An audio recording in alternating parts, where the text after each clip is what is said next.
Welcome to Reaching New Heights. Now just get the boring bit out of the way. For those of you that haven't found the toilets yet, they are through the black curtain. When you come back through, kind of stars in their eyes impressions are purely optional, so you don't have to take that on board. So just to check I'm in the right kind of room, who wants to spend more time with the right kind of customers? Okay, and who wants customers to say yes more often? And who wants to take every sales opportunity they ever get and maximise it?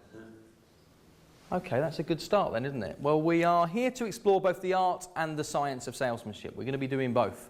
We're going to be taking you through the 6 stages of the sales process, taking you through them one at a time in order to give you the skills and abilities to be able to win more customers. That's what we're doing here today. But firstly, just to let you know who I am. My name is Philip Jones. I'm a proud father, successful business owner, and been a salesperson all my life. Unfortunately, I'm not the warm-up act. This is as good as it gets. It doesn't get any better today. Today what I'm looking for is... We are going to be having some fun.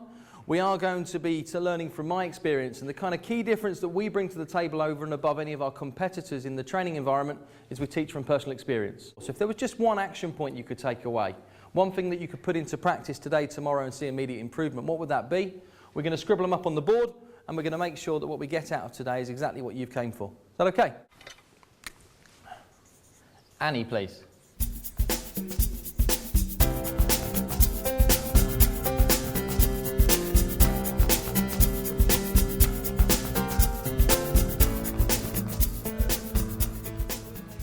Substantially.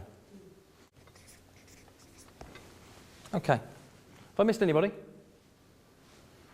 I'll take the silence as a no. How quickly do people make a decision when they meet you for the first time? How quick is it? I don't know, 10 seconds, 17 seconds, 2 seconds, 0.1 seconds. I hear a different kind of length of time from everybody who ever speaks on the subject. But we know it's very quick. We also know you never get a second chance to make a first impression.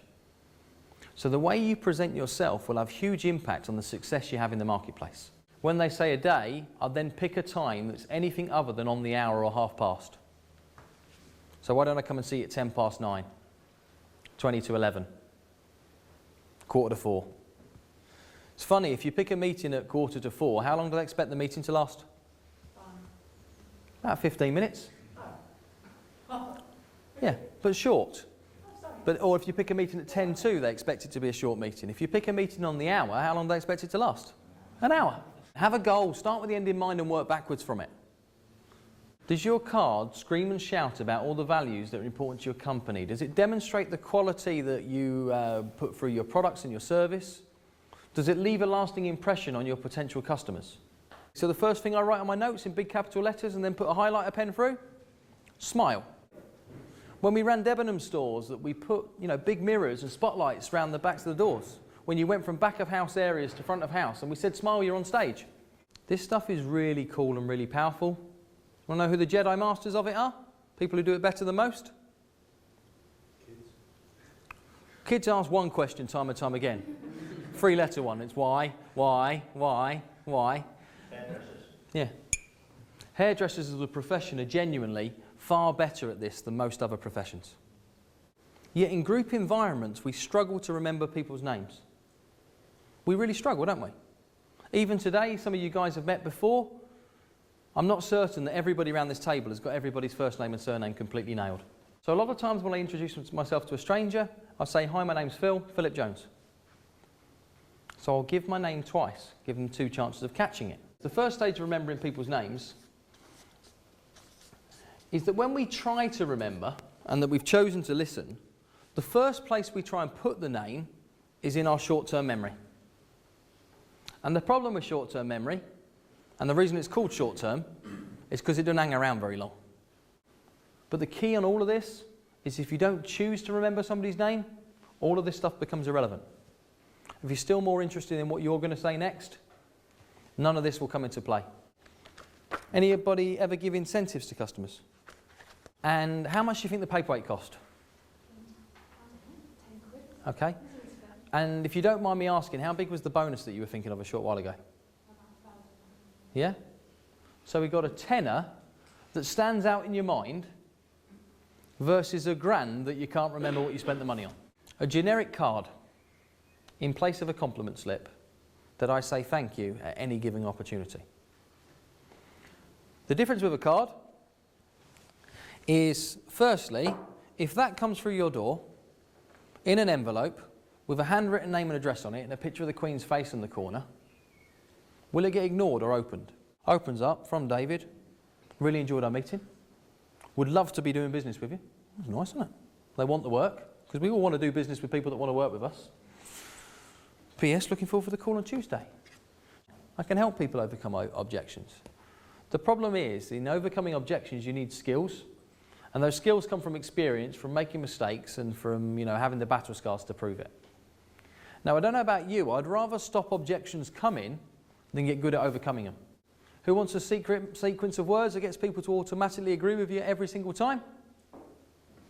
Nobody. Thank you, David. I bet you're a bit like me. There's countless ways that you can use "I bet you're a bit like me" to get people to agree to the fact that they're just like you.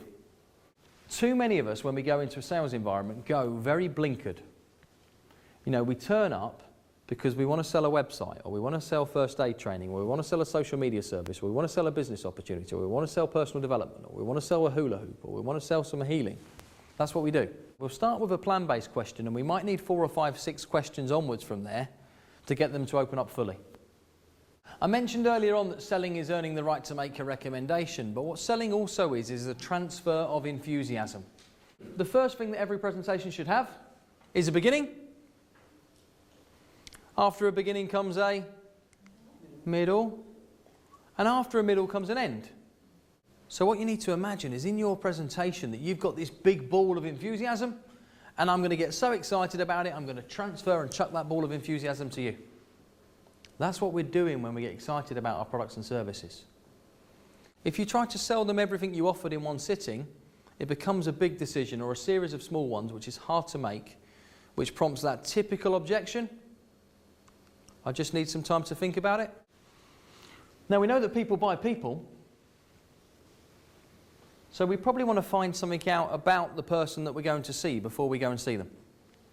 And worst case scenario, you go looking and you don't find anything, or you find a few bits that may or may not be of use. But they stop you tripping up. How much more confident do you feel going into an appointment with a potential customer when you know loads of stuff about them? So you could be going on a meeting to find out who the decision maker is to get you to the meeting that's going to lead to your decision. Because what I do know is that half a decision maker can't make a whole decision. I have coffee meetings or lunch meetings with people that I aspire towards, or people that have achieved things greater than I have, because I want to zap their energy, I want to find some of their skills, I want to pick their brain for ideas and bounce some cool stuff off them. But you've definitely got to start with the end in mind. In my life as a senior manager at a very young age, I got prejudged very quickly as being incapable of doing my job because of my age. What about your car? Do people judge you on the vehicle that you drive? Does your card scream and shout about all the values that are important to your company? Does it demonstrate the quality that you put through your products and your service? Does it leave a lasting impression on your potential customers?